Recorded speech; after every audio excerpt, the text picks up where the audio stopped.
Alhamdulillahi Rabbil Alamin.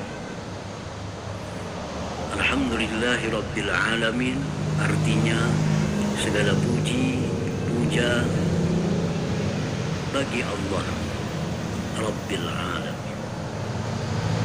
Segala puji dan puja bagi Allah Rabbil Alamin, pemelihara segala alam.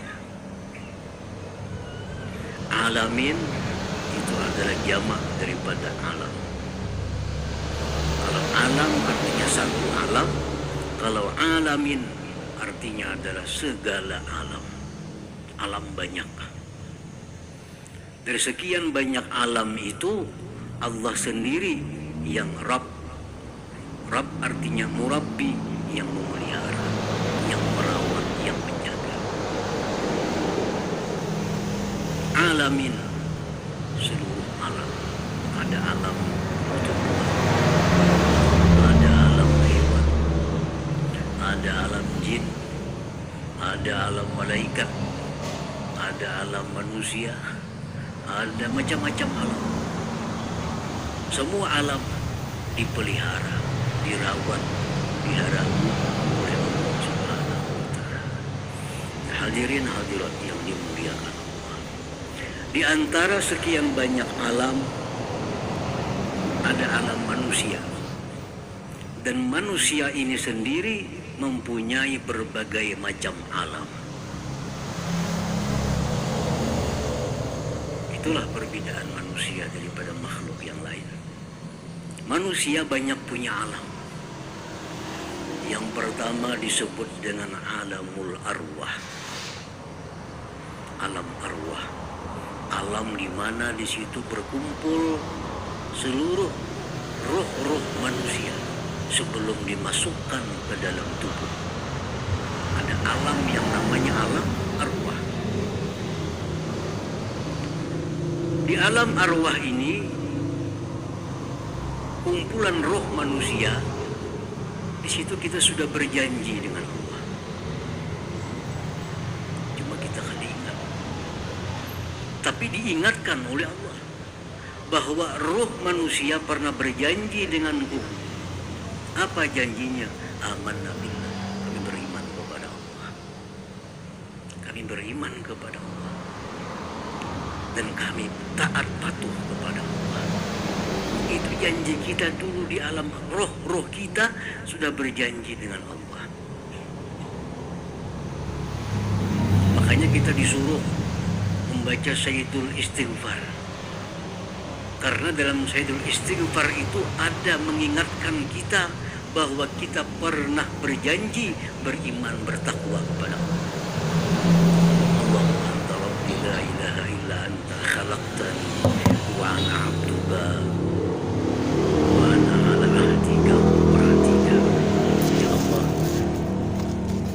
Engkau telah menciptakan aku, wa ana abduka, aku hamba engkau, wa ala ahdika, dan aku tetap setia atas perjanjian dengan engkau. Kapan kita berjanji dengan Allah? Di alam arwah. Orang-orang yang kafir kepada Allah, orang-orang yang ingkar dengan Allah, itu mereka melanggar janjinya. Padahal mereka sudah berjanji dengan Allah, beriman, percaya, menyembah, bertakwa kepadanya. Hadirin hadirat yang dimuliakan Allah. Di alam arwah itu Rasulullah SAW mengingatkan kita, ma ta'arafa minha tarab wa ma tanakara minha tanakar. Di alam arwah itu jar Nabi, siapa yang kenal di sana, dalam dunia dia pasti kenal. Orang yang di alam arwah itu kenal, teman, dalam dunia pasti dia kenal dan teman. Wa matanakara minha tanakar, dan yang di alam arwah sana kita kada kenal, dalam arwah sana kita kada teman, dalam dunia ini kita kada akan kenal walaupun bahagiaan rumah. Tatai rumah kada patuh. Kenapa? Di alam arwah dulu kita kada kenal. Ada orang bagian rumah kada kenal? Banyak. Tapi di kota-kota besar, partai rumah taharat rigol, orang yang kada tahu. Siapa ampun rumah sebelah tuh pada tahu. Pada tahu rumah. Nah, kita kadang-kadang orang jauh, orang Jawa, orang mana kita kenal. Pada siang jauhan lawan kita. Kenapa demikian? Karena di alam arwah dulu kita kenal. Ma ta'arafa minha ta'araf wa ma tanakara minha tanakar. Nah, ini alam arwah. Kalau kita pernah bertemu, kalau kita berkumpul dalam dunia seperti ini, kita pernah dalam dunia bakawan seperti ini, itu pasti di alam arwah kita sudah pernah seperti ini. Sudah pernah di alam arwah seperti ini. Jadi wujud kita sekarang itu adalah cermin dari apa yang ada di alam arwah dahulu. Hadirin hadirat yang dimuliakan oleh Allah Subhanahu wa taala. Nah, ini alam arwah, alam manusia. Sekian ribu tahun sebelum Allah menciptakan jasad, lalu arwah tadi dimasukkan ke dalam jasad yang berada dalam rahim ibu. Ini alam yang kedua kita adalah alam rahim. Lihatlah ke dalam rahim bahari kita. Lihatlah dalam perut mama. Kita kan ingat, tapi kita diingatkan oleh Rasulullah SAW. Kita diingat bahwa kita pernah berada dalam rahim ibu, dan di situ kita menerima catatan ketentuan Allah. Apa ahli surga, apa ahli neraka, apa kaya, apa miskin, apa beruntung. Di situ kita menerima itu dari Allah Subhanahu wa taala. Ini alam rahim. Kalau di alam arwah kita ribuan tahun, di alam rahim kan sampai bertahun-tahun. Hanya hitungan bulan. Dari alam rahim kita pindah ke alam yang satunya lagi, ialah alam dunia. Kita yang sekarang ini, ia yang dalam rahim itu orangnya, potongan aja berubah. Ia yang di alam arwah dulu, ya kita ini. Kita lihat di gambar kita waktu umur 5 tahun. Lihat lagi gambar kita umur 20 tahun. Lihat lagi foto kita gambar 50 tahun. Lain-lain lah orangnya, lain-lain. Tapi iya itu orangnya. Lagi 20 tahun gagah, mantap. Udah 50 sudah lain. Rambut lain, gigi lain, kulit lain semua. Padahal itu tuh orangnya. Nah, itulah manusia. Hadirin hadirat yang dimuliakan Allah, sampai kita sekarang di alam dunia. Alam dunia adalah alam pertengahan manusia. Dua alam telah kita lalui, alam arwah, alam rahim. Alam dunia kita ditentukan oleh Allah masing-masing berapa umur kita.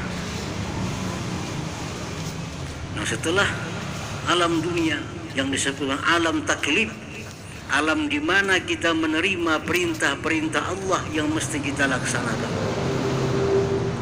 Kita menerima larangan-larangan Allah yang mesti dijauhi. Yang nantinya apa yang kita kerjakan di alam dunia ini akan dibalas oleh Allah Subhanahu wa taala. Dalam dunia manusia akan berakhir. Pasti akan berakhir. Alam yang keempat ini sudah masuk alam yang namanya alamul jaza, alam pembalasan. Pembalasan terhadap orang-orang yang berbuat baik dalam dunia dibalas dengan kenikmatan-kenikmatan. Orang yang berbuat jahat di alam dunia akan dibalas dengan berbagai macam siksa yang pedih. Alam kubur, alam pertama, disebut dengan alam barzakh. Nah, kenapa alam barzakh? Alam pemisah antara dunia dan akhirat. Disebut alam barzakh. Nah, hadirin hadirat yang dimuliakan. Begitu Israel mencabut nyawa kita, roh kita dicabut oleh Israel.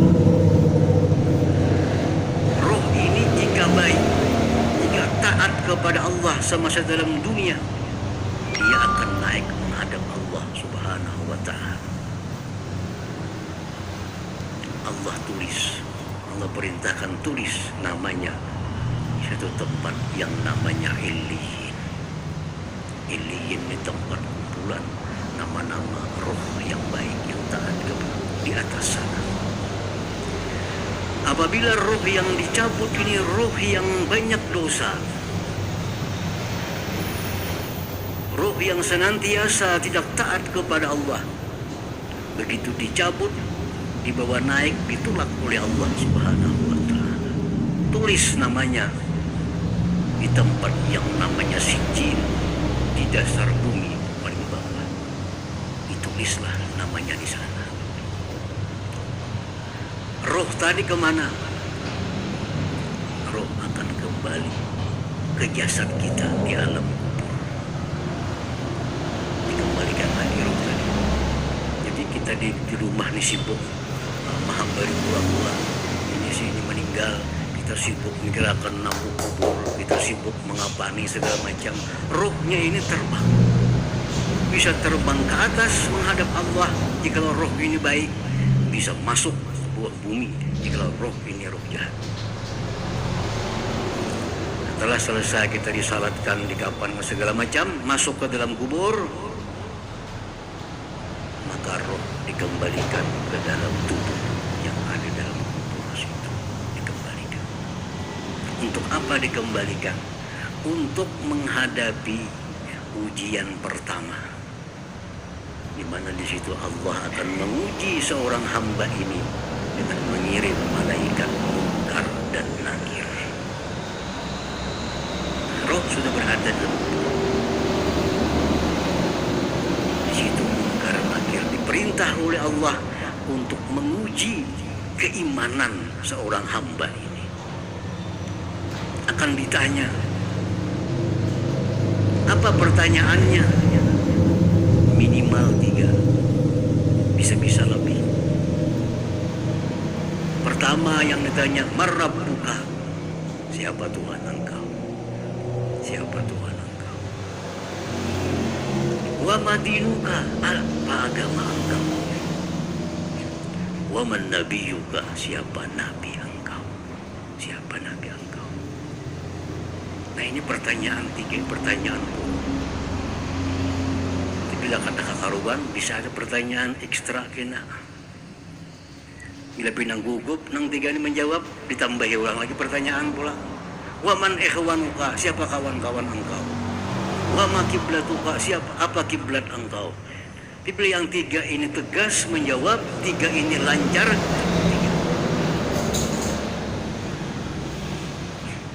Bila marrabbuka, panjang mengatakan siapa? Nah, ini panjang lapah nih urusan.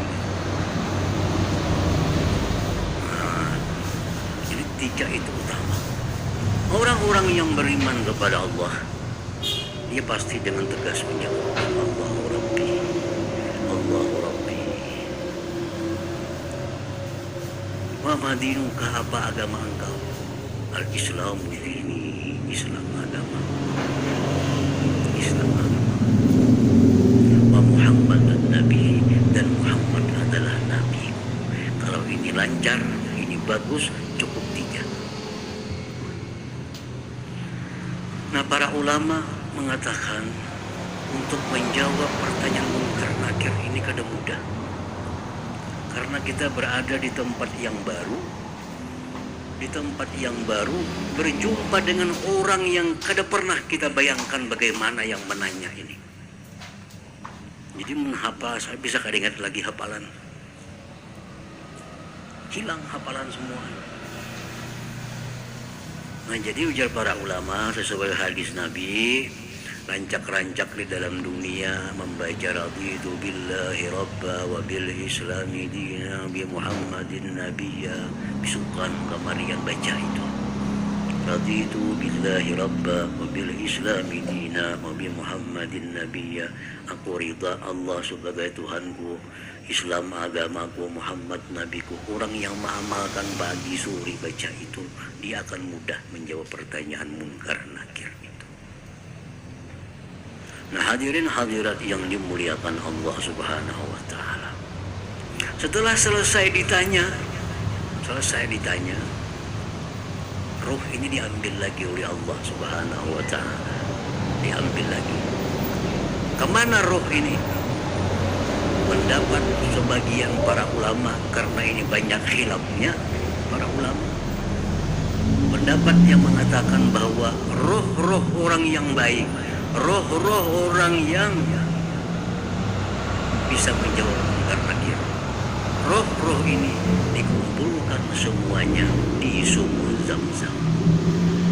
Itu kumpulan roh-roh orang baik di sumur Zam-Zam.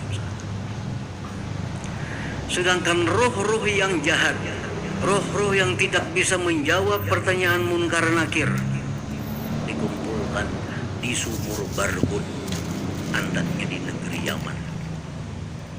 Nah, orang suka Yaman tahu ada sumur Barhut di situ. Ini kumpulan roh-roh jahat, roh-roh yang selama dalam dunia banyak maksiat kepada Allah Subhanahu wa taala. Nah, di situ mereka disiksa. Yang di sini Zam-Zam mereka diberikan kenikmatan oleh Allah Subhanahu wa taala, dan itu bertahan ila yaumil qiyamah, sampai hari kiamat nantinya. Hadirin hadirat yang dimuliakan Allah, di dalam kitab Al-Kabair karangan Imam Az-Zahabi disebutkan satu kisah.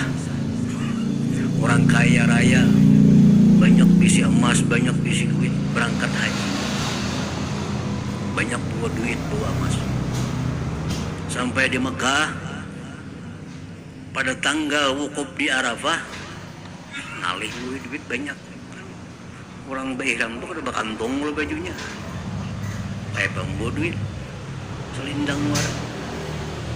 Kalau bertakun di Mekah di mana ada orang salih, ada orang alim, anak mana tipakan duit emas segala macam banyak. Dia orang itu di situ ada orang alim, orang salih, ditangi sana. Guru orang saleh, orang wukuf di Arafah. Ini emas duit orang titip lawan dia, diterima oleh si orang saleh. Wukuflah di Arafah. Si orang sugih wukuf di Arafah, mabit di Muzdalifah, di Mina segala macam sekian hari, boleh ke Makkah lagi.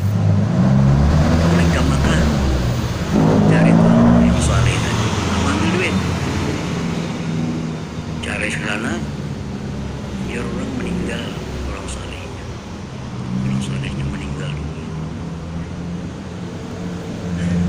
Mereka mana duit kayak apa nih?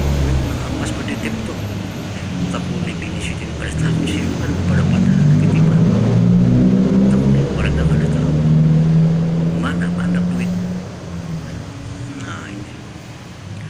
Lalu si orang sugih ini di Makkah keliling bertakun. Mana ada di sini orang yang khawas di Makkah, yang dianggap khawas, tahu perkara-perkara yang kayak itu. Ditunjukkan orang itu di situ ada orang khawas, ditangi sana. Wahai tuan guru, kisahkan yang tadi. Sini kada bawa siap di mana mandak. Bini kada tahu, anak kada tahu di mana mandak duit turun. Akhirnya meninggal dunia. Ujar tuan guru yang khawas nih, ikam malam-malam kena tulak ke sumur Zam-Zam sana, panggil, wahai tuan guru Pulan bin Pulan, di mana pian mandak amas ulun? Nggih, tengah malam pulang ke Zam-Zam. Tuan guru, ini ulun, mana mandak amas ulun, duit ulun? Kada ada jawaban.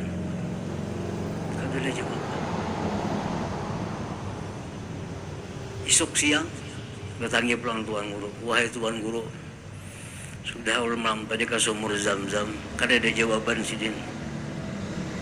Biar tuan guru, innalillahi wa inna ilaihi raji'un. Kalau kayak itu coba ikam ke Yaman. Yaman jauh, cuman duitnya banyak, emasnya banyak. Yaman, di sana ada sumur Barhut. Takut di situ, panggil itu namanya, ada kada jawaban. Berangkatlah ke Yaman, takun di mana sumur Barhut, sini juga. Memang di sana teriak, wahai tuan guru pulang bin pulan, di mana pian mandak amas ulun, duit ulun. Ada suara menjawab, masih kamu andak di bawah tangga di rumah. Amas kamu andak di bawah tangga, ambil aja situ, ada amas. Lalu si orang sugih ini bertanya, kenapa pian tak sumur barahut sini? Maka pian tuan guru, pian orang soleh.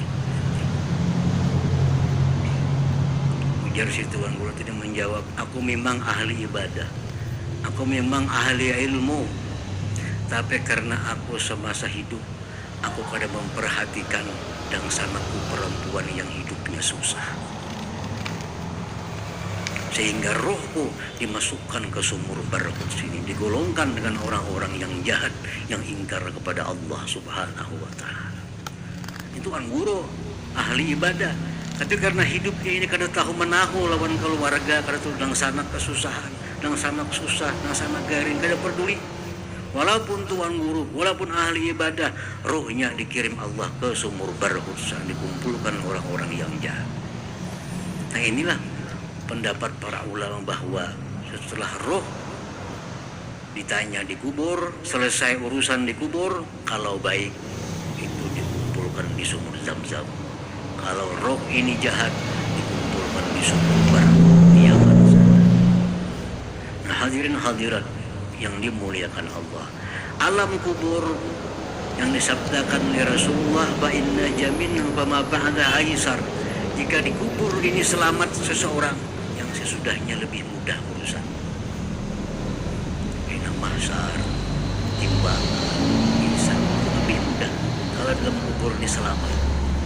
Tapi jika dalam kubur ini kada selamat, kada dapat menjawab munkar nakir, yang sesudahnya akan lebih berat lagi, sesudahnya akan sulit lagi. Nah hadirin hadirat yang dimuliakan Allah Subhanahu wa ta'ala, jadi kita selalu memohon berdoa kepada Allah agar kita selalu diberi taufik hidayah untuk taat kepada Allah, menjunjung segala perintahnya, menjauhi segala yang dilarangnya sampai akhir hayat kita, dan kita semua dimatikan dalam husnul khatimah dan dihalau nanti di akhirat bersama-sama dengan para habaib, para alim ulama junjungan kita Rasulullah sallallahu alaihi wasallam. Amin ya rabbal alamin. Demikian wal afu minkum wallahu al-hadi ila siratal mustaqim. Assalamualaikum warahmatullahi wabarakatuh.